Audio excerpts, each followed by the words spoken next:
You're listening to the Wrigleyville Nation podcast. Season ticket holders and lifelong fans with neighborhood ties discuss Cubs news and neighborhood happenings. Here's your hosts, Jeremy and Pat.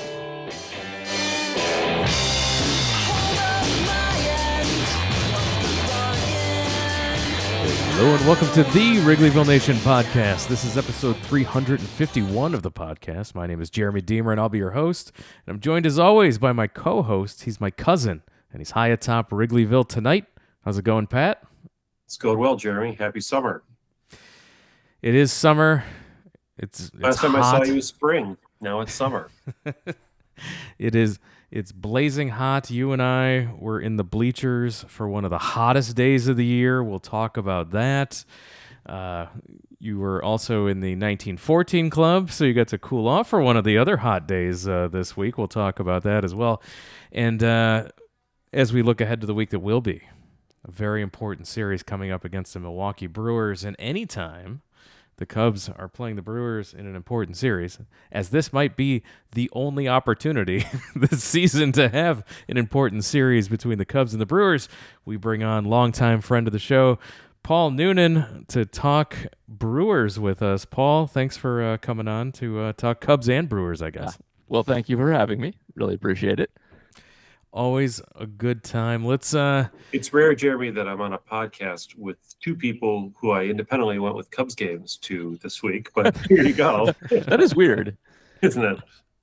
Timing just works out, right? Yeah. I love it. And let's start with the week that was here, and we talked about. Well, we talked about the important games. We'll get to the Brewers later, but 7 games against San Francisco for a team that's in the Cubs that is mired in the mix of mid teams here in the National League. They're very Ohio. Competing for that wild card spot. And yeah, we've got so these were important games against the Giants, and the Cubs were able to take 2 of 3 before they go to San Francisco for 4 to start the week. We'll talk about that a little bit in the week that will be. But taking 2 of 3 from home, taking 2 of 3 from the Giants at home, this was huge. Pat, we'll start with you. This was this was big, and especially coming off of the series against the Cardinals, you really wanted to see a good showing from the Cubs here, and they were able to snatch victory from the jaws of defeat a few times.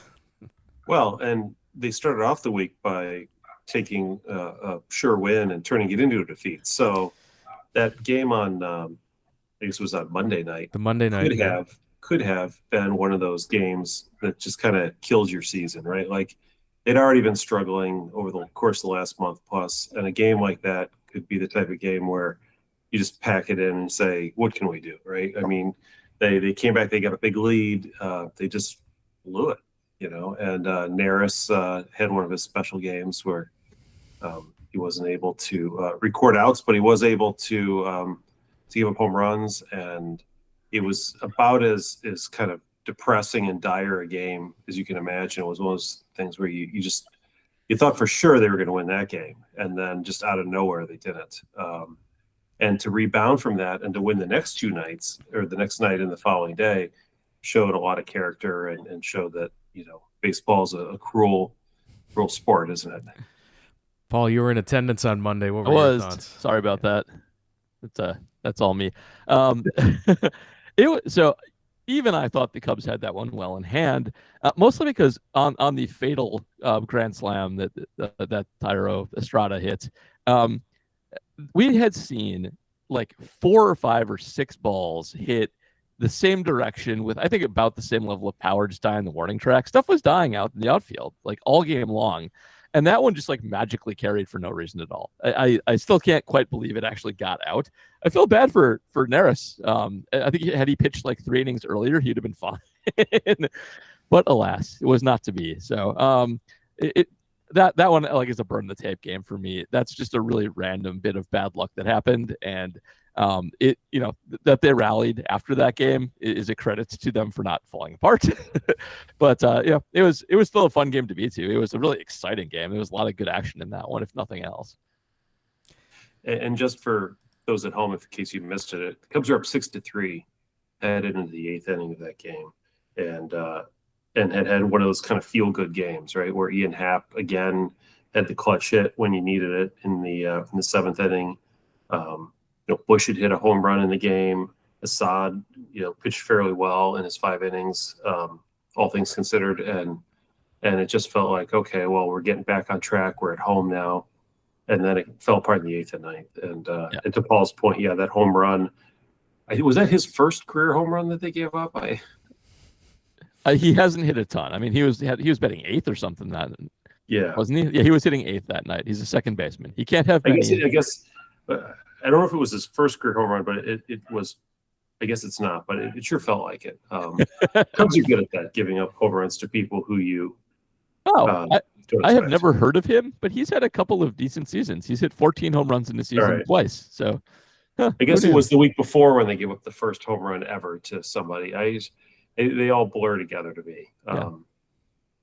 But Jeremy, thanks in part to our steadfast fandom, we were able to come back and win the next 2, including that very hot Wednesday game. We'll get to that in a second. I don't want to gloss over the Justin Steele game on Tuesday. He came back and pitched well. Here's a guy we've been hoping concerned.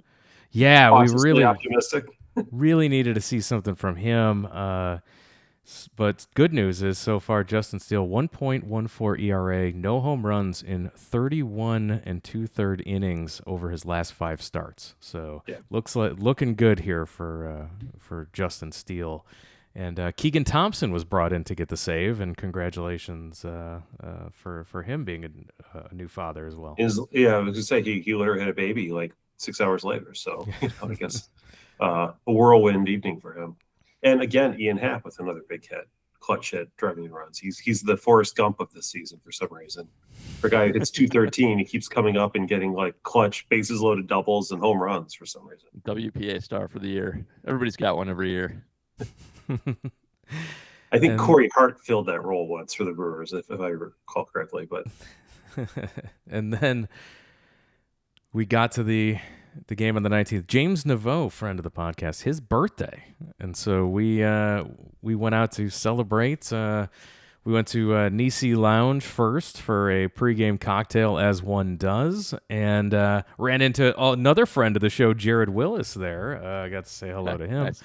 And then headed off to the game where we were cooking in the bleachers. It was 93 degrees on the air temperature and just the sun beating down. It was hot, but not a lot of high hopes for that. That was the rubber match, and with Kyle Hendricks on the mound, there were concerns. The wind was blowing out, and yet Hendricks pitched the best game he's pitched in years. He struck out 8 batters and only gave up 1 run in almost 6 innings, like 5 2/3. And of course, Ian Happ had a home run because that's what he does now. He just gets the big hit when you need it. And the Cubs won by 1. I mean, who would have thought? With closer relief man of the year Colton Brewer picking up the save in that game. I mean, the Cubs are really scraping the bottom of the barrel when it comes to that, but they haven't had any real other options. So it's just sort of next guy up, and it worked out in those 2 games. Kyle Hendricks, who had recently pitched, came in to start this game, and you were thinking, oh, if he can only get through the lineup one time, maybe 2 if you're lucky, and then maybe they'll go to someone else in the bullpen. And holy cow, 5 2/3, only 2 hits, 1 run, 1 walk, 8 strikeouts, like you mentioned. Just a great performance. And then Drew Smiley came in, and of course, the scary moment was Jorge Soler, former Cub, coming in to hit the big home run, which we were all very nervous when Soler came up to bat, Pat. You were. Yeah. So did I. And by the way, Hendricks now 1 run in his last 10 innings over those last 2 games. So whatever life he has left in his arm, I'll take it. Because even if that's it, I was so glad to see like at least one more great performance. We love Kyle Hendricks, the person. We love what we've seen of him pitching with the Cubs over these years, and it was great to at least see him not go out with the struggles that he's had most recently.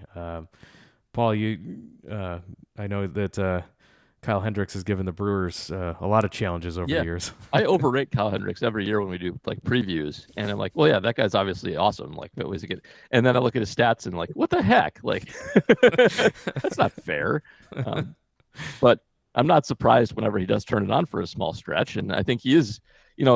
Command guys sometimes do age okay because stuff was never there in the first place, and but I am kind of amazed he's still going.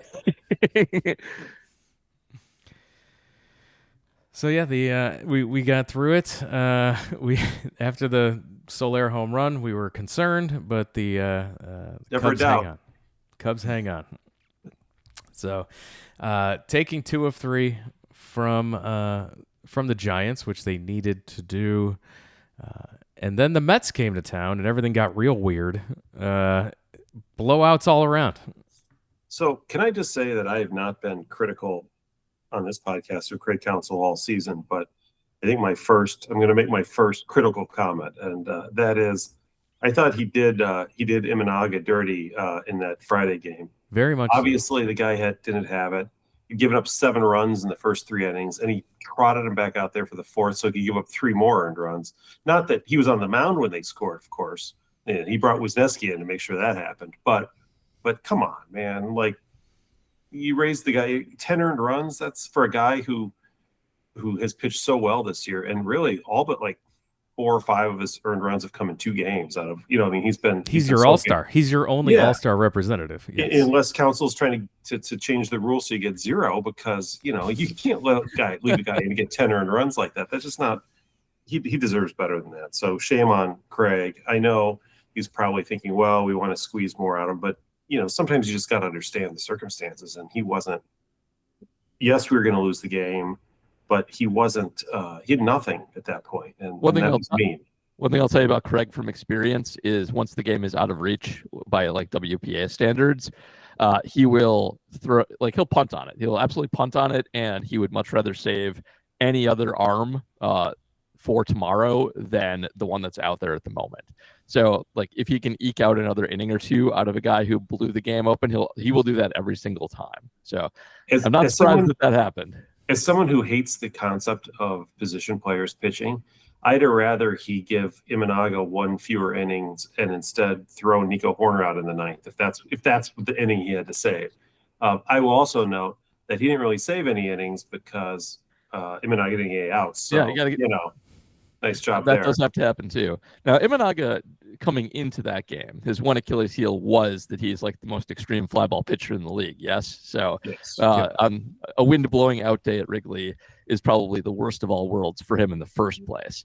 I wonder if in the future, if they have weather like that they might even try and skip him a day every once in a while against a dumb power hitting team like the Mets too. Yep. So it was like a double whammy, frankly. So yes, should Counsell go to prison for that? Absolutely. But but up until today, I haven't had any negative things to say. So I just I got to get it off my chest. So yeah, that was the only good thing about that game was it was a quick game. It ended. It did, and you already had a mesh tank top, so you didn't need to go to the game to get the giveaway. No, yeah, I look great in mesh. Yes, who amongst us? Then the Cubs turned around and blew out the Mets on Saturday, 8-1. Yeah. In fact, was that the biggest Cubs victory in like 6 weeks or something? A 7-run win? I mean, just having 8 runs, I can't. I'm struggling here to find out the last time the Cubs scored 8. I guess against the in a losing effort against the Pirates, they lost 10-9. We had this conversation last week about how when you actually have some games, like once a week even, where you blow a team out, it just takes so much pressure off your pitching staff. Taillon was able to just go out there and throw strikes and not worry about giving up hits, which he's good at doing. and pitched effectively. And even Neris came in the ninth inning, with the 7-run lead. Even he couldn't blow that, right? So it's so much easier on everybody when you've got a big lead, and it's just something the Cubs haven't had the benefit of for, it seems like, since April. Yeah, it was it was refreshing to see, especially after what happened on the Friday. And as of the time of this recording, the Cubs are losing to the Mets on Sunday night. The only way to watch Sunday Night Baseball, of course, is with the sound off, and so we can record a podcast while watching. They are currently losing at the time of this podcast. So if they do drop 2 of 3 to the Mets and this score holds, that is quite that would be quite a disappointing weekend for sure. If I told you that was the Cubs' last 7-run win since they had a 7-run win against the Dodgers on Sunday, April 7th. April 7th. God.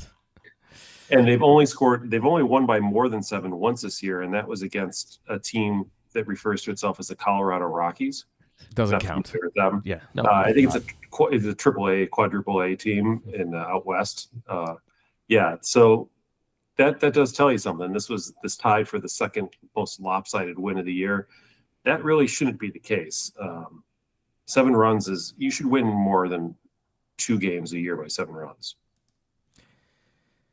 So, they played the White Sox 4 times or twice, and they played the Rockies a bunch, and they played the Marlins a bunch of times. I mean, come on. So a disappointing 3-3 week if this score holds here. You hate to see it, especially the Mets are one of those teams as well that are stuck in the couple of games behind in the wild card spot here, and so it's another team you hate to drop a tiebreaker to. We've talked about the key of the tiebreakers. Yeah, you guys caught him during the grimace surge here, so we did. Bad timing. And since I think every team in the National League, sans the aforementioned Marlins and Rockies, every other team is either going to win the division or is in this very tight race for a wild card spot. Correct. So it seems like for some reason, despite that, the Cubs it doesn't feel like they have the tiebreaker against anybody. How did that happen? I don't understand. Does seem impossible.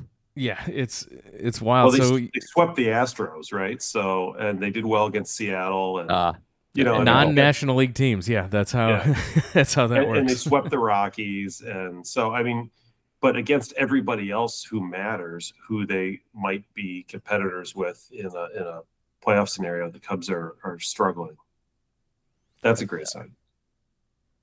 So next week, as we look to the week that will be, the Cubs at Giants for 4 games.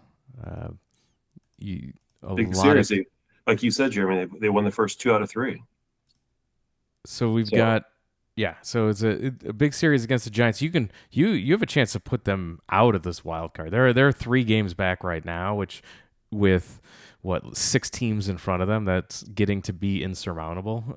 Pretty in soon. The AL West or NL West, where in they're the NL West, hard correct. Teams, more frequently. Yeah, where the Padres already have a spot in the wild card currently, and the Dodgers are running away with everything. So if we look at the overall standings. Because after that, the Cubs will play Milwaukee in Milwaukee for 3. And as of the time of this recording, the Brewers well ahead in the division, 45-33. Paul, I think this they've exceeded all expectations from we didn't think that we'd see them 5 games ahead of second place and 7.5 ahead of third at this point of the season already. It's pretty strange, honestly. They're really like voodoo magic practitioners with their pitching staff more than anything. And I think that's really like, I do a podcast on the Brewers, and I'm recording it after this one. And our preview for them was essentially like, there's some potential here, but we don't think they have enough pitchers to actually be like real contenders this year. And I still think that's true, but it doesn't seem to matter. They just seem to be able to create starting pitchers in particular out of nothing. I think Tobias Myers pitches tomorrow. I've never heard of Tobias Myers before, like 3 weeks ago. And he is currently 4-2 for us and has the best ERA on our starting pitching staff, and threw like a one hitter against somebody 2 weeks ago. And just every time somebody gets hurt, there's another one of those guys and just materializes out of nowhere. And so they've been able to contend because they have a 6-1 record when Jared Koenig pitches. It starts games. Like, so I have a bone to pick with you about your pitching staff. So you lose your 2 Cy Young candidates. We're down those guys, and our other one is having one of the worst seasons. And then Freddie Peralta, who's supposed to be the ace, the only good pitcher in the starting rotation. That's right. Is struggling. Meanwhile, your closer. Also, our phenom Robert Gosser is having Tommy John surgery after going 2-0 and dominating the league for his couple times out.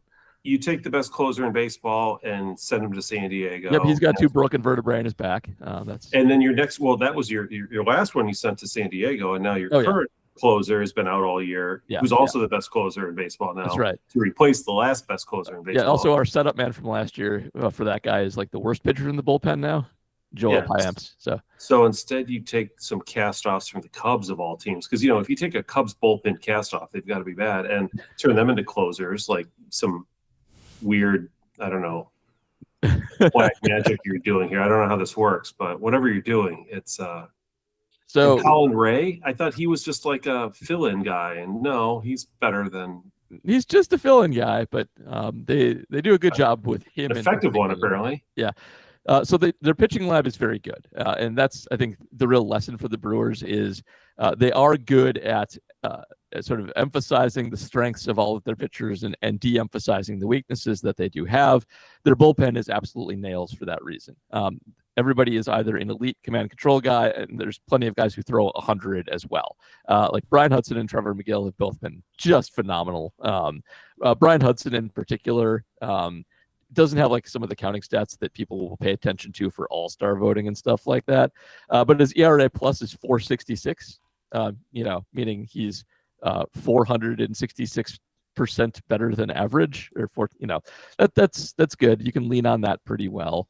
And like all their middle relievers, like they were counting on Bryce Wilson. If you look at last season's Brewers team, his underlying stats are all smoke and mirrors garbage. And he's still, this year is a 5.515 FIP, but he started a bunch of games effectively. He's 4-3 when he starts, and they just are good at not exposing him to the third time through the order, to bad platoon matchups.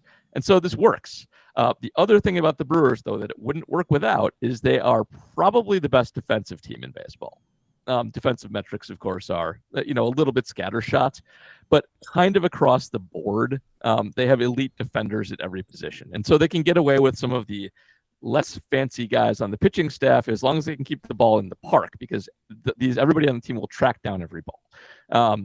Joey Ortiz is phenomenal at third base. Willie Adames is one of the best defensive shortstops in the league. Bryce Terang is one of the fastest people in the league, who's a shortstop playing second base.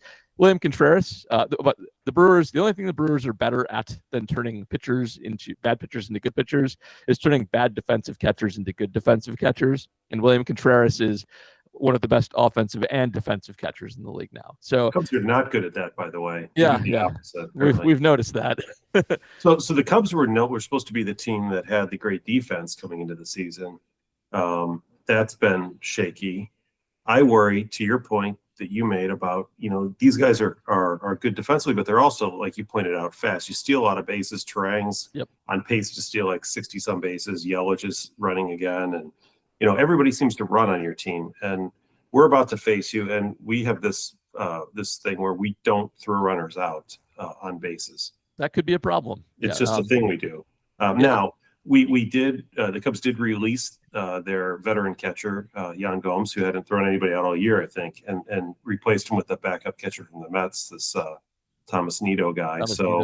We'll see if that helps at all. Maybe he'll start all 3 games. Cannot hurt. Can't fall off the floor. No. But I just have this terrible feeling that if the Cubs give up any base runners, especially, I can see a tie-on game where he gives up his usual 9 hits in 6 innings. You're just going to run around the bases on us, and that scares me. Yeah, it is quite possible. So the Brewers regulars, Bryce Terang, Joey Ortiz, Blake Perkins, Jackson Churio, Sal Frelick, all have 90 or 90th or better plus percentile speed metrics on Savant.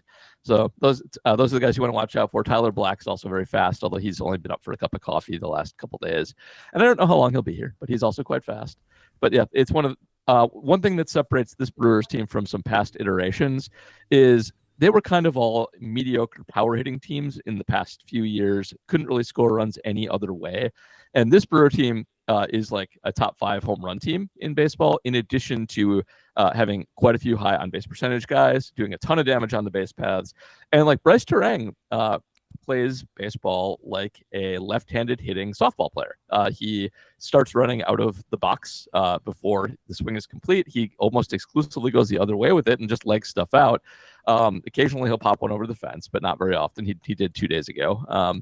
But it's a very like diverse team in terms of how they can hurt you. It is one of the most complete Brewers teams I've seen since like the Ryan Braun time period. So I like the old Brewers teams are more like the softball teams. I like the Rowdy Tellez at first base, or Prince Fielder, and when Mike Moustakas was your second baseman for some reason, or the good old days, right? They were creative, but you took when Matt Stairs got old, you took him off our hands. That was fun, that kind of stuff. But you took Vogelbach off our hands at one point. Those types of guys. They were easy to throw out. They were good double play candidates. But we do still have Rhys Hoskins, who is that guy still, right. But that's the only one really. I'm just fascinated with, and we talked earlier in the podcast, previous episodes, about how the Brewers are able to reinvent themselves, like in one off season, from like a pitching first team that couldn't hit. I mean, there were like 2 guys in the lineup you had to worry about, to a team where the whole lineup seems to be difficult to get out. And in theory, the pitching isn't as good. It shouldn't be, although it has been so far. But how are they able to manage that and pull that off? I know they have some young players they've brought up, but this is like sort of what the Cubs had always promised us, which is that we'd have these prospects that would come up and be impact players, and it just never seems to work out the same way. Yeah. So before I get into this, I'm terrible at remembering who we got back in trades for various people, and so I'm not going to try and recount those. But they did a really nice job getting almost ready prospects back in both the Burns and the Hader trades. And honestly, I think it's pretty hard to pull off these days. Teams know their own prospects better than you know them, and it's hard to get back good ones. But they've actually done a really nice job actually having guys work out. Like Joey Ortiz is one of the better candidates to like get some votes in Rookie of the Year this year, and I believe he was a Burns trade guy. Burns is amazing. Like, he's a great pitcher, but to get someone of that level of value back for him is insane. More than anything, the Brewers have just had a lot of guys work out that you wouldn't necessarily expect them to work out quite as well. I mean, this is Contreras' second season, but they got him for nothing. They got him as part of a trade. Like in Moneyball, there's a part about Billy Beane just inserting himself into trades where he doesn't belong and stealing people. We did that, and the A's were involved, so Billy Beane was even involved in it. We got him for Estuary Ruiz in the A's Braves. Like, I forget even their first baseman. I forget. Was that the Sean Murphy, or no? That was the Olsen? Maybe it was Matt. It might have been Sean Murphy, actually. I think it was Sean Murphy. Yeah. So like that's worked out phenomenally well for the offense. William is having a bounce back season, and Yelich has started pulling the ball again. And we all think he got kind of a mental block when he broke his knee a few years back near the end of the season when he pulled the ball directly into it. He basically hasn't pulled the ball since then.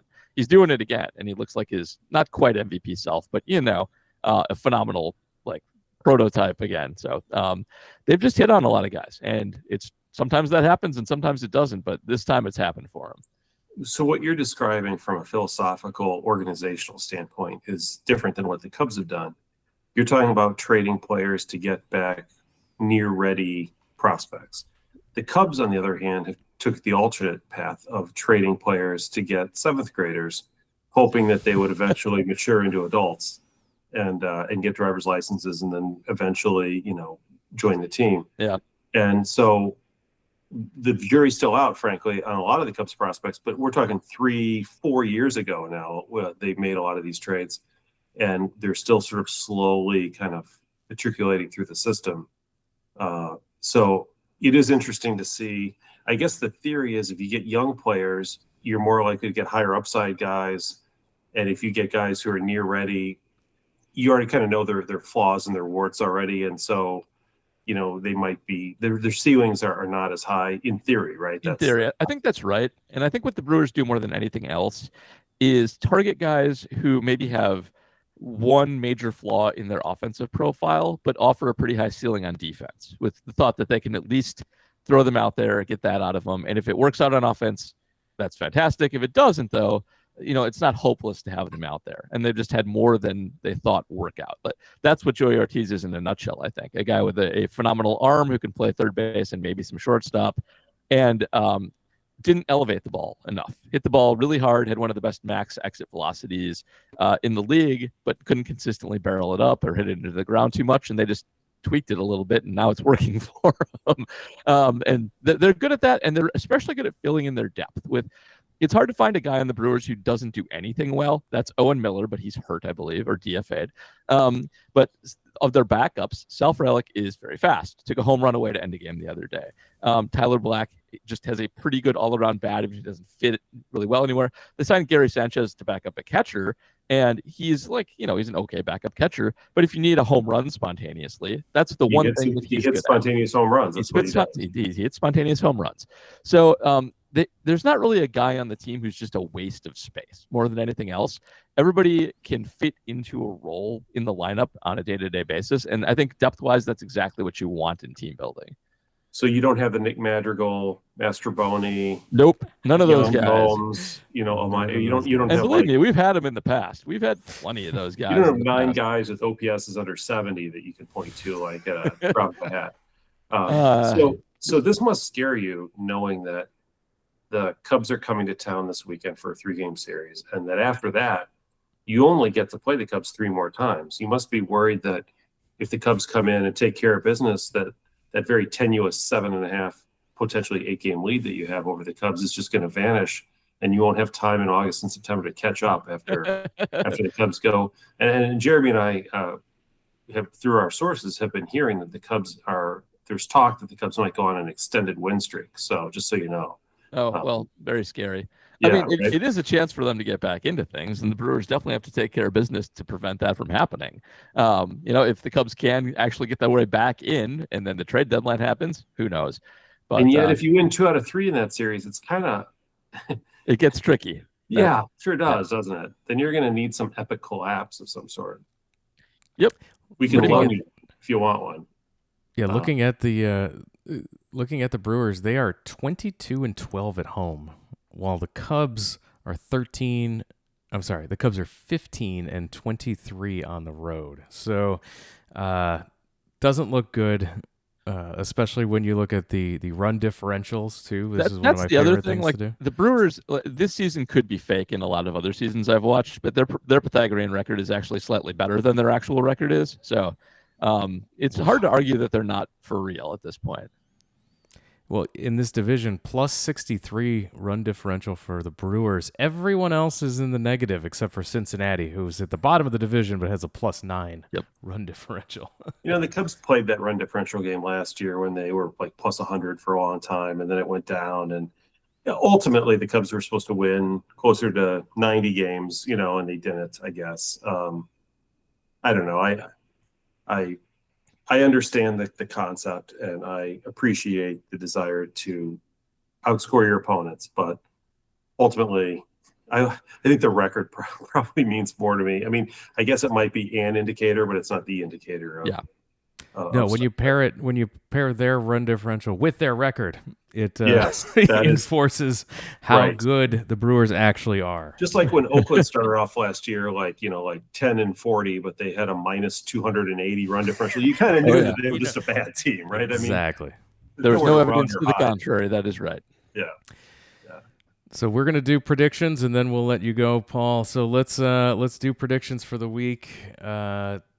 We'll start with. Pat, you and I can do quick Giants at Giants 4 games. Sure. What do you think of those first 4 games? I'm it's a little bit tricky because there are no designated starters for the Giants for the first 3 games, at least from what I can tell. It's all TBDs right now. Yeah. So I don't know what that means. I do know that the Cubs have Kyle Hendricks pitching twice this week. along with Justin Steele, and everybody else goes once. So, hard to say, but I would look at all 7 games kind of in one clump and say, I think if the Cubs were to go on all 7 road games, 4 Giants, 3 Brewers, if the Cubs were to somehow manage to go 4-3, that'd be an outstanding week, right? I think it's probably more realistic to say, they can go 3-4 in that group. They've got the nice thing about the Cubs this year is that, with few exceptions, whatever the start, whether it's Imanaga or Steele or Teon or Assad, you feel like you've got a decent chance to win those games. Like they've all pitched consistently well enough to make you think that you're not throwing a game away. Now the Peralta Hendricks matchup on Sunday, we'll see, but the rest of them, I feel pretty good about. So I'm going to say the Cubs can go 3-4 this week and really assert themselves in the wild card race. I feel 3-4 as well. I always feel like a split in San Francisco is a successful trip for them. And then I only think 1 out of 3 against these Brewers. I think it's going to be tough. I think it's important to lull them into a false sense of security, and I don't think this is the time when we want to show our true greatness. I think we want to just kind of keep them thinking that they've got things all locked up, and then we'll spring it on them in July and August. No, just July. You don't get to see them in August. Right, just right. July. Yeah. Just July. We'll spring it on. They'll see our scores in August. So this team doesn't lose. Like, what's going on? Yeah. So I'll go 2 out of 3 for the Brewers. The Brewers actually have an off day on Thursday, which means they're going to come in with likely a fully rested bullpen against the Cubs. Whereas the Cubs are going to be flying out from San Francisco, the West Coast, right? And they'll probably get in about midnight. So yeah, it's a tall order. Weird road trip, right? Like San Francisco, and then your rival from 90 minutes away. It's just the scheduling is not great. It's weird this year. It's very strange. There's a lot of weird random road trips that have been happening. I don't get what they've done this season, but it's like kind of the worst way to face the Brewers, who are very formidable at home, who are going to have their bullpen, which means any lead they get is going to be really hard to take away from them. They'll be well rested, unlike the Cubs, and it's a tough situation to go into. Like the schedulers definitely did not do Chicago any favors on this particular one. Well, Paul, we appreciate the insights, helping us out, learning more about the Brewers. Unfortunately, all bad news. They actually are for real, and the Cubs are going to have a real tough time. But we appreciate the knowledge, and so please, can you remind our listeners where they can find your work on the internet? Sure, will do. So you can follow me on Twitter at Badger Noonan, actually on anything that I'm on at Badger Noonan. I always claim it very quickly. I do a podcast on the Brewers called the Milwaukee's Tailgate Podcast with Ryan Topp and James Langer, which I'll be recording shortly. And during football season, I also do one on the Packers called Reporting as Eligible, in addition to writing for Acme Packing Company, the SB Nation Packer blog. Always a great time, Paul. Great catching up with you. Good catching up with you, too. Nice seeing you guys. Well, that was a bummer. Not hanging out with Paul. Paul's always great, but the news he brought was not encouraging. There have been times when we've done preseason reviews with him or in season where he's been far more pessimistic about the Brewers' chances. He seems very confident right now, which is a bad sign because he's a realist. He's very realist. Yes. Yeah. Yeah, that makes me nervous. So we've got a few things to talk about here. First, we'll talk a little bit about any thoughts on Willie Mays, Pat. He passed away this week. That was it was good to go back and relive some Willie Mays highlights and stories. That's the only positive I can think of out of that. Yeah, he's a guy who obviously played before our time. And I remember, he was in that era. I always think of him in the Ernie Banks, Hank Aaron, talk about the National Leaguers, like Eddie Matthews era, and what I've seen, on clips and on reels and things, and from what other people have said, Roberto Clemente and that whole group of players. What an amazing time, to be a baseball fan. You had those great hitters, and then you had the great pitchers kind of simultaneously. You had Jenkins and you had Gibson, and you had Marichal, and you had Koufax and Drysdale, all sort of in this period of time in the 50s and 60s. And it's just he was 93, I think, so he's sort of the last of the living legends, and there were a lot of great tributes.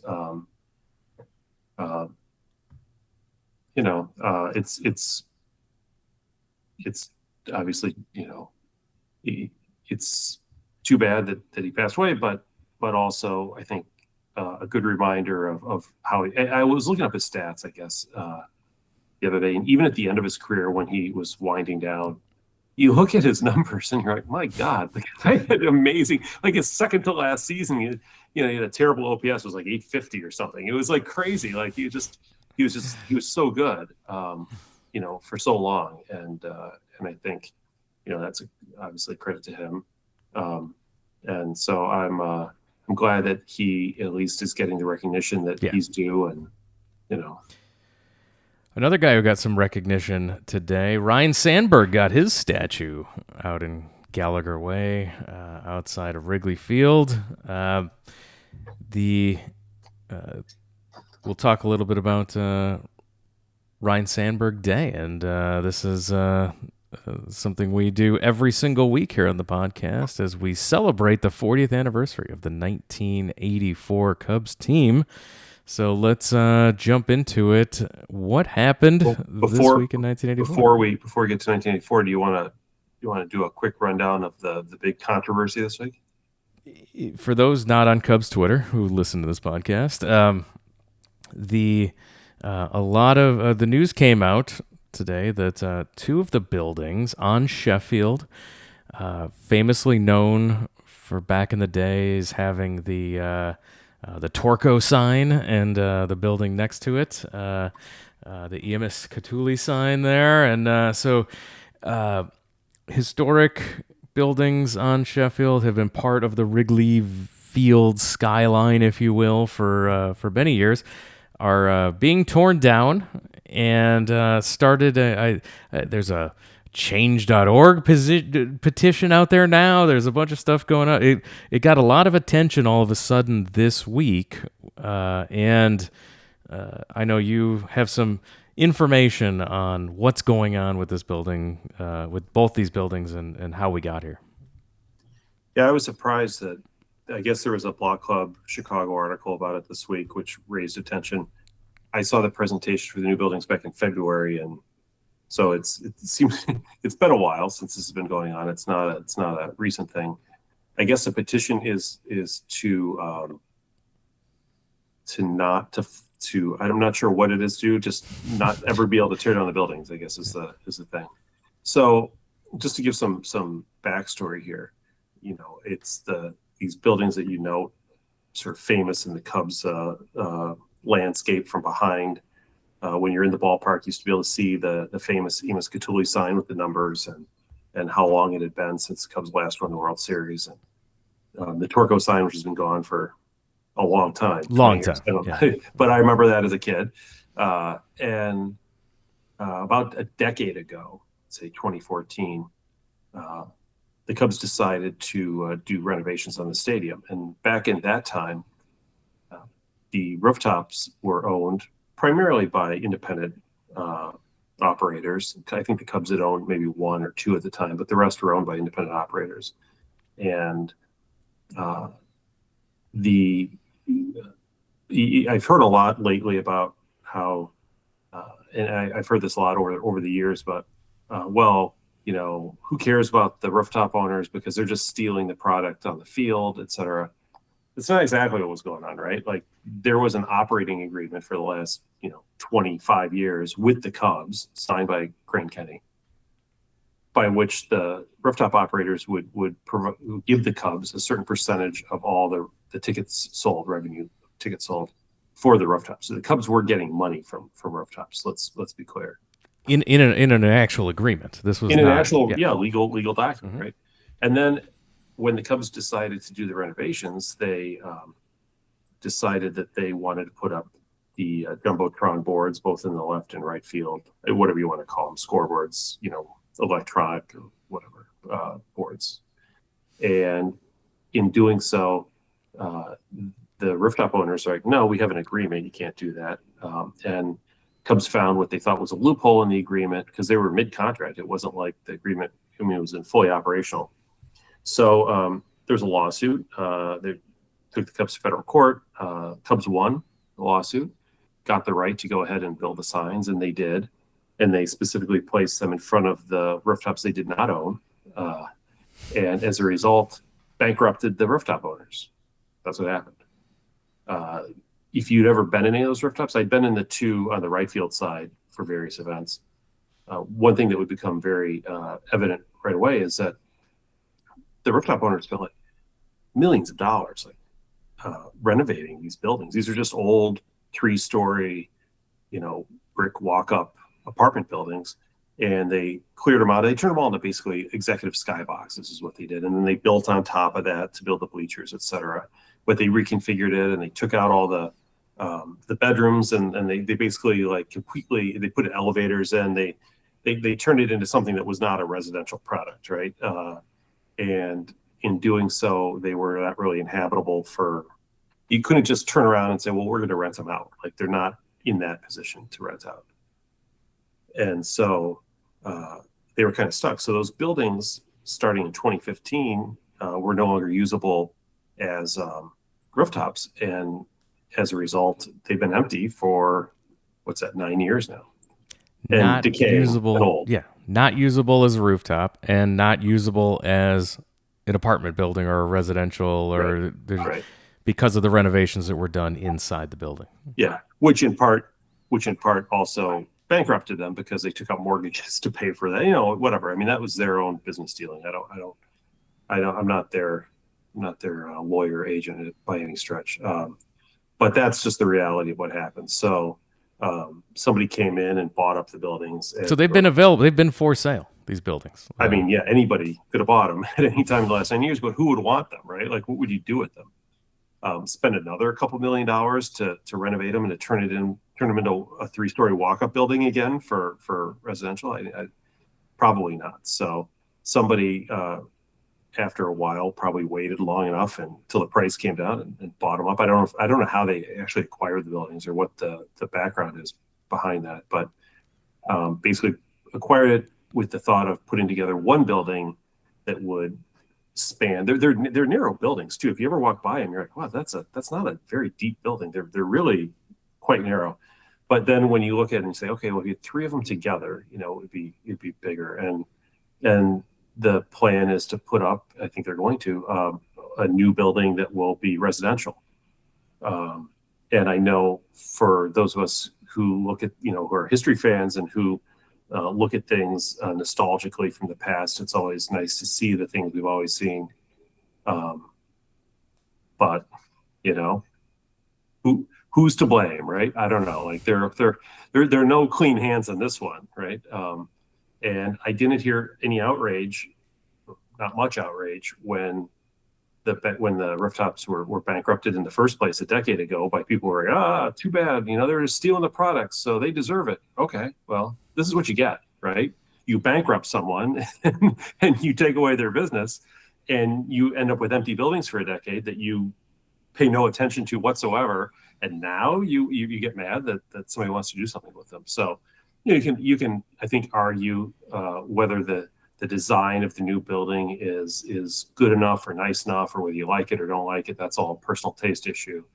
But I think it's going to go forward. And I will just say, at least on that topic in closing, one of the truths for those of us who actually live here year round is that when the Cubs are out of town, and certainly in the off season, that stretch of Sheffield from Addison to Waveland, so basically from Sports Corner up to Murphy's, it's a pretty barren, desolate stretch, because on the one side you've got a huge brick wall, which is Wrigley Field, and then on the other side you have a bunch of empty rooftops that aren't being used for anything, and then abandoned buildings in the middle of it.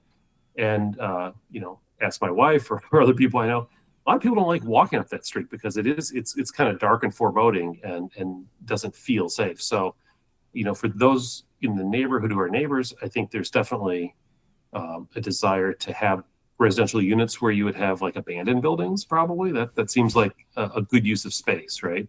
Regardless of what the design turns out to be, the principle of the matter, I think, is useful.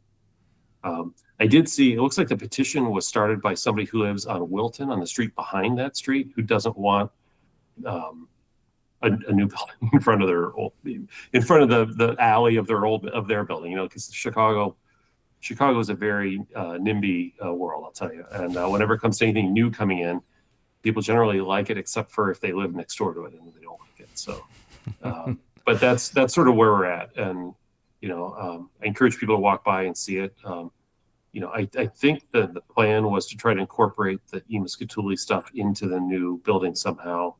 I don't know how they're going to do it, but again, none of us have seen the Emuscatuli sign or any of that stuff in a decade. Like, where have people been? Like, no one sees those buildings. Like, you don't see them from inside the ballpark because there's a big scoreboard in the way. And in order to see them at all, you have to stand on Sheffield and look up because, it's 4 stories up in the air.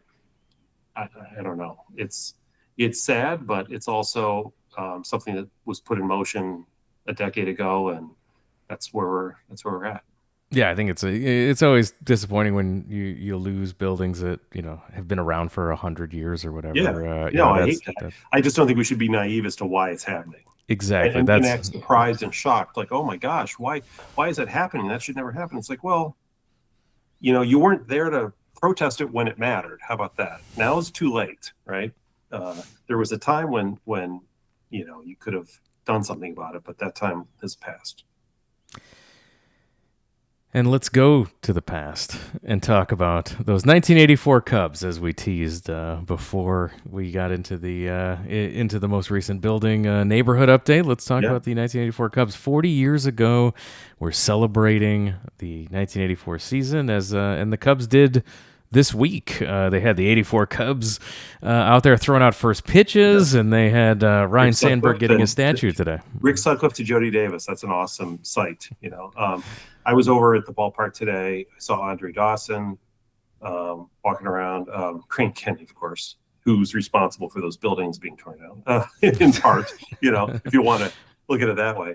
But they were setting up for the Sandberg celebration, and it went really well. And he gives a good speech, and he does a good job. So I was really happy for him. He's been through a lot with health issues and things of that nature lately. So it was really nice to see that. But 40 years ago this week was one of the greatest June weeks in Chicago sports history, because if you want to go back day by day, Monday was the day the Bulls drafted Michael Jordan, probably the most important draft pick in the history of Chicago sports. Absolutely. Yeah. Tuesday, Rick Sutcliffe finally got to make his first start as a Cub. As you recall, there was a waiver wire issue with paperwork that delayed him starting, and he had a shutout going into the 9th inning and a 4-0 lead, and gave him a walk and an error and a hit. And they took him out, and Lee Smith walked 3 guys, including a couple of runs in. But the Cubs ended up managing to win, and they won the game 4-3. So Sutcliffe got a win in his first start as a Cub. Pitched very well in that game, so that was nice to see. Rest of the week, the Cubs kind of scuffled. He's been playing the Pirates, and they lost the next couple games on Wednesday and Thursday. Then they lost to the Cardinals on Friday. So that takes us into the Saturday game. And as you know from talking about last week, the Cubs are kind of scuffling right now. They've been through a couple weeks now where they hadn't played pretty well. They were starting to fall a little bit out of first place, a couple games out at this point. So that was concerning. So that takes us to the Saturday game, which is often referred to as the Sandberg game. So that is today is the 40-year anniversary of that day. On June 23rd. And let me just start by saying I watched the game as a kid on TV. It was I remember watching it because I watched all the Cubs games. I had nothing to do. We had no internet. That was like an NBC game of the week. And I want to try to impress on people who maybe are not from that era. The people who are will certainly understand this. But if you weren't from that era, imagine that you've got like 4, maybe 5 television stations. You have no internet. You have very limited capacity to watch or to view or to intake any sort of media. And your favorite sport is baseball, and there are 2 national games a week. There's a Monday night baseball game, and there's a Saturday afternoon baseball game. And you've spent your entire life watching the Yankees and the Red Sox and the Dodgers play in those games pretty much regularly. Every once in a while, the Cubs would get to play on a Monday night. They would always lose. and occasionally they get to play on a Saturday, but it was few and far between. You could go a couple seasons without seeing the Cubs on a national game, right? Because there were 2 a week, and then none in the football season, right? So I mean, it was just basically 2 a week, from like April to August. So the fact that the Cubs were even on the national game was in and of itself a big deal. It was on NBC, the professional broadcasters, and Bob Costas. So this is Bob no Costas. joke. Yeah. And the Cubs began the game like they often did when they had their rare opportunities to shine. Steve Trout got shelled and knocked around, gave up 7 runs in an inning and a third. So Cubs quickly fell down by a lot. And that was sort of what we expected. And, the Cardinals were down. It was a packed house. At that point, people were excited about the Cubs. And on the weekends, they were packing the place. Ryne Sandberg, who, by the way, in that game went 5 for 6. His 1 out was a RBI ground out. It's 7 RBIs in that game. Scored a couple of runs, and so he was impactful the whole game. Starting in like the first inning, Dernier gets on base, he steals second. Sandberg gets a base hit, drives him home. So we move all the way to the 9th inning of that game, and the Cubs are down by 1 run at this point. And the Cardinals have the best closer in baseball, a guy named Bruce Sutter. And this is particularly painful for Cubs fans because Bruce Sutter was a Cub closer who won the Cy Young as the Cubs closer and was the best closer in baseball as a Cub, but had been traded a couple years before in a trade that netted basically ultimately just really Leon Durham among useful players. Ty Waller and Ken Reitz kind of washed out. So the Cubs got Leon Durham for it. So it wasn't like they got nothing, but it is always frustrating when your former closer is the closer for the other team. So Sandberg comes up, and at the time, I guess he would have been, 3 for 4? So he comes up, and it's 9th inning, and he hits a home run, ties the game. And Sutter's goes, and Sutter didn't give up home run. He was a really good pitcher. And so big moment, Sandberg comes around, scores, ties the game. And of course, the next inning, what do the Cubs do? They take that momentum. They go back out and they give up 2 runs in the 10th. So now they're down 11-9 because Sandberg had tied the game 9-9. Now it's 11-9. And, you don't have a great feeling about this. You especially didn't have a great feeling because unlike the first homer where Sandberg led off the 9th with a home run, in the 10th inning, the Cubs started off with 2 outs. So that's not great. And then at that point in time, we didn't have this available at the time, but the wind forecast, Cardinals were at the 99% mark because Bruce Sutter's still on the mound because, back then closers could pitch multiple innings. It wasn't like today. So he's on the mound. Other than the 1 home run, he's fine, right? He's doing fine. So he gets the first 2 outs, and Bobby Dernier draws a walk. So much like my internet going out, NBC had decided that the game was pretty much over, and they started showing the credits for the executive producer and all the other, stuff they would scroll because it was extra innings and they had other programming they wanted to get to. Probably want to show Bambi or something. So they're trying to get through this, and then Sandberg steps up and crunches another home run, and Bob Costas is just going crazy because this was really the first time that Sandberg had become really seen on the national front. And he was having a fantastic season, right? And he was Gold Glove caliber. He's hitting 320 or whatever he was, he just having a great year. We talked about this already, but he hits another home run off Bruce Sutter. I think Bruce Sutter had never given up 2 home runs to the same batter before. And Sutter's just beside himself, ties the game. And people are just, completely it was just pandemonium up there. It was just one of those amazing experiences. And so, the Cubs are able to tie the game, and that's why that game is called the Sandberg game. Now, you may ask, well, that just tied the game at 11, right? What happened after that? And the answer is, Cubs did win the game, and they won it in the 11th inning. However, Ryne Sandberg didn't factor in because he didn't come up to bat yet. There was not enough time for him to come back up and hit. So the sort of the trivia question that I like to ask people, since everybody they assume Ryne Sandberg hit like a walk-off home run in the game, which obviously isn't the case. What actually happened was that I guess it would have been, Cubs get out of the top of the 11th, and in the bottom of the 11th, Leon Durham, who was the player the Cubs acquired, in exchange for Suter, led off the inning with a walk, steals second, goes to third on the throw. There's air on the throw.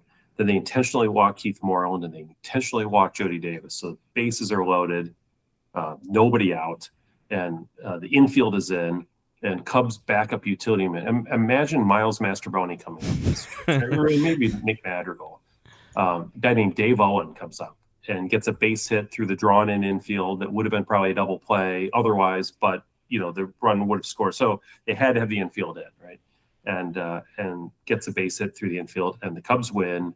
They stop the losing streak. They win the next day, Sunday, so they salvage the week. They go 3-3 on the week.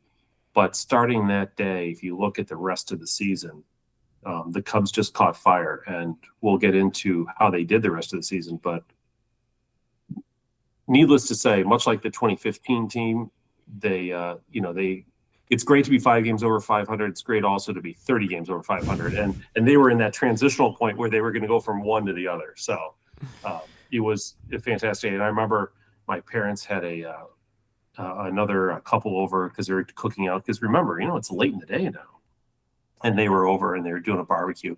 And I was screaming and yelling, and my dad runs in and I said, Sandberg hit a home run. He's like, yeah, I know. You told me. And I'm like, no, he did it again. He's like, what? He's like, Suter's still pitching. I'm like, I know. So he ended up watching the last inning with me on TV, and the two of us are just sitting there while everybody else is like, probably irritated that like all food processing had stopped. But, it was one of those moments where you're like, this was a big deal. And then the Cubs won, and it was so that was a very memorable game. It's referred to as the Sandberg game. It was sort of a coming out party for Sandberg and for really the 84 Cubs in general, for the rest of the country, because millions of people were watching this game and were seeing the Cubs for the first time that season, for sure. And maybe for the first time in a couple seasons, to be honest with you, because it had been a while. It had been over a decade since the Cubs finished over 500. So we weren't exactly on teams' radars and fans' radars as much, but so that was today, 40 years ago. I still get chills when I think about, the game. And I recommend, if anybody goes on Google, you can see those home runs, if you search for Sandberg game, you could even watch the whole game. It's a long game, but I recommend it for people who want to see the pivotal game in the 84 season as it turned out to be. Yeah, and it was tremendous to see a bunch of those people, Costas and everybody, out today for the Ryne Sandberg statue unveiling. I thought all the clips and the videos I saw of it today looked just like a really well done, awesome ceremony and presentation. So congratulations. Yeah, it really was. And Sandberg was great. The presentation, the bringing back all the famous Cubs, and there's still another statue spot out there, but every time I see Andre Dawson there, or every time I think of who should be the next Cub out there, I think obviously Sosa comes to mind. How many statues do you have? Do you have one for Maddox? I don't know. Like, who do you put up there? But right, you've got the flags and you've got statues, right? Yeah. So it's yeah. And then you get the modern players. I think somebody pointed out on Twitter, I forget who it was. I wish I'd remember this, but I'd give credit to them. But somebody said they should have a statue of Bryant throwing to Rizzo, and have them both come and have it be for that final out of Game 7 of the World Series, and have that be a statue. That's Rizzo great. Statue, basically. I like that idea, actually. Sorry guys, you don't each get your own statue because we traded you, but you get a joint one because you won. I was talking to a 20-some-year-old kid today, and he said, before 2016, when was the last time the Cubs won a World Series? I said, 07. He's like, oh, I thought it'd been longer than that because everybody made such a big deal about it. I'm like, 1907? He's like, oh, I thought you meant 2007. There you go. Yeah. So, but yeah, a great day all the way around. And I think well-deserved for Ryne Sandberg.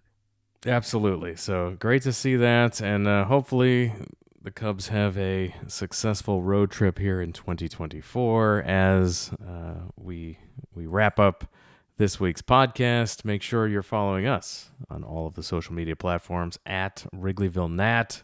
That's X, Twitter, Threads, Blue Sky, Instagram. We're on all the platforms. Make sure you're following us. And if you want to support the show, of course, patreon.com/Wrigleyville Nation. That's how we stay ad-free. We appreciate all of our patrons. Every single penny goes right back into the podcast. And with that, we're going to wrap it up. I forgot to mention the YouTube channel as well, so make sure you're subscribing to the YouTube channel. We just launched it this season. We are trying to get over the 100 subscriber mark here. So please, if you haven't done so already, go out, throw the subscribe and like over at the youtube.com, search for Wrigleyville Nation Podcast. Give us a subscribe over there.